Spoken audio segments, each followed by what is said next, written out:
Yo sobat, jumpa lagi dengan Aniki bersama dengan admin Kodok.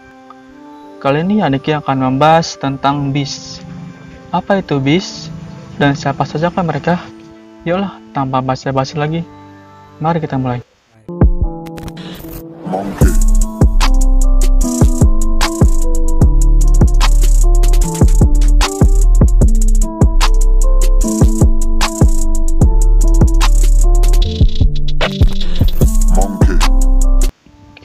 BIS adalah ekstra kelas yang dihuni oleh entitas yang diklasifikasikan sebagai kejahatan umat manusia, Evil of Humanity. Sebutan umum untuk binatang malapetaka, Beast of Calamity. BIS terbentuk dari kejahatan kemanusiaan. Mereka adalah kejahatan yang lahir dari karma yang dihasilkan oleh kemajuan umat manusia. Ada dua kategori, makhluk yang ditindas dan dianiaya oleh umat manusia, dan makhluk yang digunakan oleh manusia untuk ditindas dan dianiaya.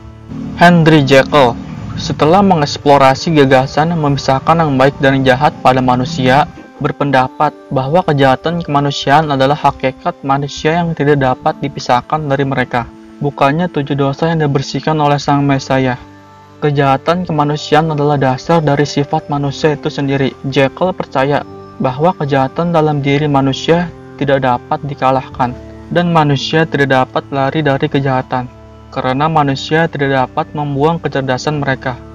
Mereka tidak dapat membuang kejahatan. Meskipun umat manusia menyadari akhir yang tragis, kejahatan adalah dorongan tak terbendung yang tidak dapat dipisahkan karena kecerdasan itu sendiri. Setiap BIS memiliki mahkota yang berbeda dalam bentuk tanduknya. Beberapa BIS dibagi menjadi dua bagian, L dan R. Masing-masing memiliki konsep antitesis, kiri dan kanan, hitam dan putih, yin dan yang. Masing-masing tidak dapat hidup berdampingan satu sama lain. Jika yang satu terwujud, yang lain akan terwujud pada waktunya. Kelas ini memiliki 3 skill khusus, yaitu Independent Manifestation, Authority of the Beast, dan Nega, yang berbeda untuk tiap BIS. Goetia, Raja para Demon, bentuk satuan dari 72 iblis Solomon. Awalnya diciptakan sebagai ritual sihir untuk menjaga umat manusia, menggantikan posisi Solomon sebagai penjaga manusia setelah kematiannya. Sistem ini sedih dan mengamuk melihat hubungan antara Solomon dan manusia, berubah menjadi kutukan yang mencoba menaklukkan ketidaksempurnaan manusia yang selama ini terus diabaikan Solomon. Karena kebencian itu, sistem ini akhirnya berubah, sebuah Megacorp yang dengan kehendaknya sendiri ingin mencapai kebijaksanaan sejati, dan sekarang berusaha mencapai awal dari semuanya dengan memanfaatkan energi dari seluruh sejarah manusia. Setelah kematian Solomon, 72 iblis yang disegel di dalam tubuhnya terbangun dengan ideologi mereka sendiri, mengambil identitas tuanya itu, dan beberapa waktu kemudian membentuk tubuh iblis Goetia, memulai usaha baru untuk mengubah seluruh umat manusia menjadi energi. Dengan demikian, Goetia melanjutkan rencananya dengan membuat mayat Solomon menjadi wadahnya. Tetapi ada dilema besar dalam hatinya. Entah apa itu. Dalam bahasa Yunani, istilah Goetia mengacu pada tindakan sihir itu sendiri. Goetia merupakan thaumaturgical foundation asli yang digunakan dalam Megacorp modern. Kutukan genetik yang ditanam dalam Magic Crash 72 garis keturunan magus terpilih, yang menjadi wadah demon gods-nya, menjadi dasar dikembangkannya thaumaturgical circuit pertama untuk memastikan bahwa ke-72 keluarga itu bertahan hidup dan menjalankan perintahnya tanpa bunuh diri. Dia memberikan kutukan coronal rank destination dengan para bawahannya, keturunan 72 bagus itu, selama 3000 tahun menciptakan singularitas dan mengumpulkan energi. Goetia bisa menggunakan energi itu untuk Ars Almandel Salomonis dan untuk rencananya. Karena dia menggunakan mayat Solomon sebagai wadah, kepribadiannya cerdas meskipun menakutkan. Dikatakan karena dia adalah tubuh satuan dari 72 iblis, sehingga kepribadiannya berjumlah sebanyak 72. Dia menciptakan Holy Grail sebagai singularitas yang menyimpangkan sejarah, tertanam pada magus yang dirancang sebagai keturunan dan menghasilkan 7 titik detonasi. Itulah penyebab dibalik runtuhnya fondasi umat manusia di setiap era. Dia ingin membakar prinsip itu untuk menciptakan prinsip baru sesuai keinginannya. Namanya adalah Tiamat. salah satu dewa primordial dalam mitologi Mesopotamia. Tiamat adalah dewi ibu bumi cabang dari dewi Catalhoyuk yang terlupakan. Bersama dengan Abzu, ia terwujud dari Sea of Dawn, Ocean of Void yang terletak di jurang terbawah dunia bawah Ereshkigal, yang dikatakan pernah sekali berada di bawah kekuasaan dewa Enki. Dalam mitologi Sumeria, para dewa dilahirkan dari pasangan Tiamat, yang merupakan air asin, dan Abzu, yang merupakan air tawar. Setelah itu, para dewa yang merupakan anak-anak mereka memberontak melawan sang ayah, Abzu, dan memperoleh supremasi atas dunia. Pada saat itu, Tiamat dengan lembut masih memaklumi perbuatan anak-anaknya. Ini adalah bukti bahwa cintanya untuk anak-anaknya mengalahkan cintanya untuk suaminya. Namun, para dewa, anak-anaknya, juga berani mengacungkan pedang mereka kepada sang ibu, Tiamat. Dalam kesedihan dan kekacauan di hatinya, melahirkan 11 magical beasts sebagai anak-anaknya yang baru, dan mereka bertempur dengan para dewa. Pada akhir konflik, Tiamat dan 11 magical beasts itu hancur berantakan. Dikatakan bahwa para dewa merobek jasadnya menjadi dua, membentuk langit dan bumi dari itu, dan dengan demikian telah menetapkan ritual untuk penciptaan dunia manusia. Tiamat dijuluki sebagai rahim yang dibuang setelah penciptaan, yang menjadi asal-usul mitologi Sumeria. Dia diubah menjadi ibu laut, dan digunakan sebagai tempat berkembang biak untuk menghasilkan kehidupan. Tapi setelah lingkungan bumi stabil dan setelah ekosistem terbentuk, ia dibuang ke dunia imaginary number, Riverside, sebuah ruang imajiner yang tidak memiliki kehidupan dan bahkan tidak bisa disebut sebagai dunia paralel, karena sudah dianggap tidak diperlukan.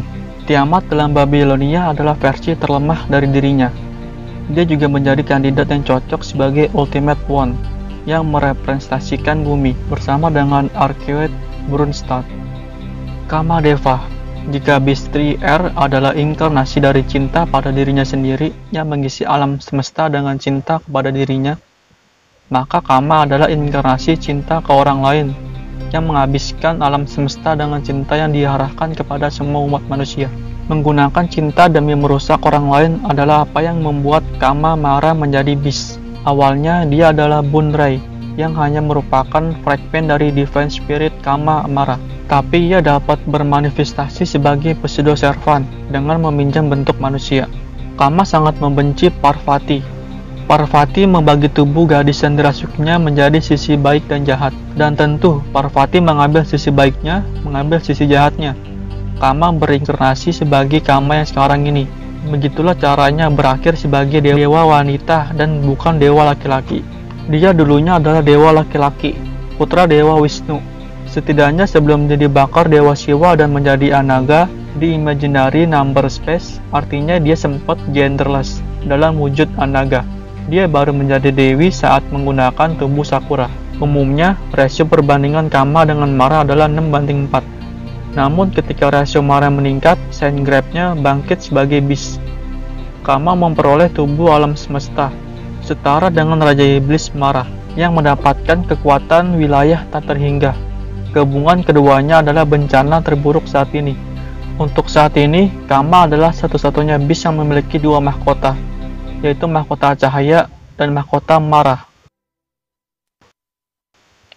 Kiara Seswin sudah pernah dibahas oleh Niki sebelumnya, dan ceritanya juga hampir sama, di mana Zephyr mengambil alih tubuhnya, dan Kiara menyingkronkan dirinya dengan Kiara Sisi, mengeluarkan kemampuan terpendamnya. Keinginannya yang luar biasa akhirnya menundukkan sang demon god dan berhasil mengubah Seraphs jadi ruang virtual. Dia berubah menjadi Beast 3R, tahap awal untuk menjadi Beast. Cat Paluk, juga dikenal sebagai Vau, adalah versi alternatif Primate Murder. Awalnya adalah Beast milik planet ini, yang menjadi familiar Merlin. Setelah Merlin menyaksikan saat-saat terakhir Altria dalam HGW kelima, dia senang dengan hasilnya. Dia melepaskan Cat Paluk dari Avalon. Dia meminta Cat Paluk untuk mencari kebebasan dan bermain mencari sesuatu yang sangat indah. Dia dipisah dari peradaban manusia agar tidak tumbuh jadi makhluk berbahaya. Karena itu, Merlin mengurungnya di Avalon. Di Fate Grand Order, dia tinggal di dalam organisasi keamanan Chaldea, melintasi berbagai zaman sejarah manusia bersama Ritsuka dan Masu. Cat Pollock mengabarkan dirinya memiliki karakteristik selalu melebihi kekuatan lawan, tumbuh hingga dewasa oleh konflik yang muncul di antara umat manusia, memakan iri hati mereka dan penyesalan. Beast of Triple Six Trihexa yang tertulis di dalam kitab Wahyu dari Alkitab dikatakan sebagai beast yang memakai 10 mahkota yang melambangkan dosa dan keserakahan manusia. Tujuan dari HGW Tokyo adalah untuk mewujudkannya, yang direncanakan oleh seorang kardinal sesat yang mencuri Holy Grail tiruan dari gereja suci. Trihexa akan menjadi makhluk baru dengan tingkat keberadaan yang lebih tinggi yang menjelma melalui Greater Grail dengan menggunakan jiwa 7 servant sebagai bayaran. Awalnya, Trihexa digambarkan sebagai lautan daging hitam karena belum sepenuhnya terwujud. Namun saat 2 mahkota mulai muncul dan memakan lebih banyak pengorbanan, dia mampu mengeluarkan lengan. Setelah kematian Manaka, Trihexa mengembangkan kerangka merah dengan 7 mulut terbuka. Dia kemudian bisa membentuk kepala sebelum kekalahan pertamanya. Dalam wujud penuhnya, dia adalah makhluk merah tua yang mirip dengan naga. Dia juga mampu berbicara dengan manusia. Dia memiliki Nega Messiah yang dikatakan adalah tipe yang sama dengan Nega Genesis. Mari Olga dikenal sebelumnya sebagai dewa alien. Dia adalah penyebab insiden Lost Bed. Dia disebut sebagai 7 dari akhir dan bisa mengumumkan akhir. Setelah mendapatkan wadah, dia menganggap dirinya sebagai eksistensi tertinggi di planet ini, sampai-sampai menyebut dirinya Perdana Menteri Bumi. Dia melihat manusia sebagai makhluk primitif, mengungkapkan kekesalan ketika dia melihat mereka tidak berlutut di hadapannya, menanyakan apakah prinsip takut dan melayani dewa bukanlah salah satu prinsip manusia di planet ini. Dia awalnya hanya mendekati Kristaria, tapi yakin untuk memperpanjang tawarannya ke anggota lain dari tim A juga. Dia mendekati mereka dengan sebuah proposal untuk memilih antara kebangkitan dan kemuliaan, atau tetap tidur kekal. Ingin bertahan hidup, mereka semua memilih kebangkitan dan masing-masing diberikan Lost Bed sebagai wilayah serta servan. Para Crafter ditugaskan untuk memelihara pohon fantasi dan memperluas Lost Bed, akhirnya menciptakan panggung untuk turunnya dirinya. Beast Seven memiliki 3 servan alter ego yang dipanggil sebagai utusannya. Dia membuat kontrak dengan Koyan Skaya yang menerima dan bergabung untuk melumpuhkan Chaldea sehingga Lost Bed. Beast Seven mampu menghapus seluruh permukaan bumi dan benar-benar menghancurkan pemerintahan hanya dalam beberapa hari, serta mengisolasi planet dari sinyal, sinar kosmik, dan emisi lain dari benda langit selain matahari. Dia juga mampu menulis ulang lapisan dunia dan memasang keberadaan seperti Lost Bed. Dia mampu menghidupkan kembali individu yang hampir mati, seperti para Crypter. Dia juga dapat memberikan hak istimewa tertentu pada entitas lain, seperti kemampuan untuk melakukan perjalanan antar Lost Bed yang diberikan kepada utusannya, dan mewariskan kemampuan unik kepada makhluk apapun yang dia inginkan.